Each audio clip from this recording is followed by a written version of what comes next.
Karibu mtazamaji wa Zone Media, na taarifa za hivi punde huko kutokea nchini Iran ni kwamba moto mkubwa umezuka Jumanne katika soko la biashara lililopo magharibi mwa jiji la Tehran, mji mkuu wa Iran, kwa mujibu wa vyombo vya habari vya serikali.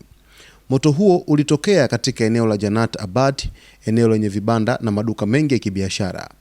Kwa mujibu wa idara ya zimamoto ya Tehran, vikosi vya dharura vilitumwa mara moja katika eneo la tukio mara baada ya kupokea taarifa za moto huo. Zimamoto zilianza operesheni ya kudhibiti moto kutoka pande mbalimbali ili kuzuia usambazaji wake katika maeneo ya jirani.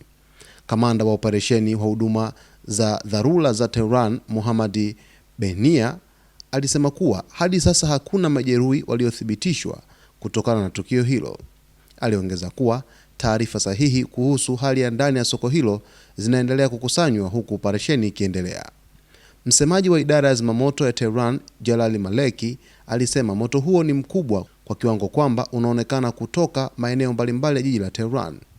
Alithibitisha kuwa juhudi za kuzima moto huo zinaendelea kwa tahadhari kubwa kutokana na ukubwa wa soko hilo na wingi wa maduka. Televisheni ya taifa ya Iran iliripoti kuwa moto huo ulisababisha moshi mzito mweusi uliopaa juu angani na kufunika maeneo ya karibu.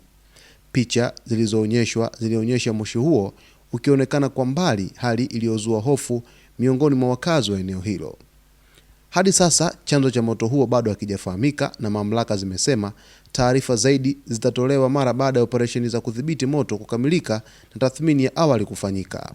Vilevile uchunguzi bado unazidi kuendelea na mamlaka za nchini Iran ili kubaini chanzo cha moto huo, iwapo kimesababishwa na kitu gani. Sasa mtazamaji wetu, sisi tuko hapa kukuletea taarifa zote ambazo zinajiri huko ulimwenguni. Cha msingi tu ni kuweza kusubscribe channel ya Zone Media, lakini kulike video zetu, kucomment pamoja na kushare.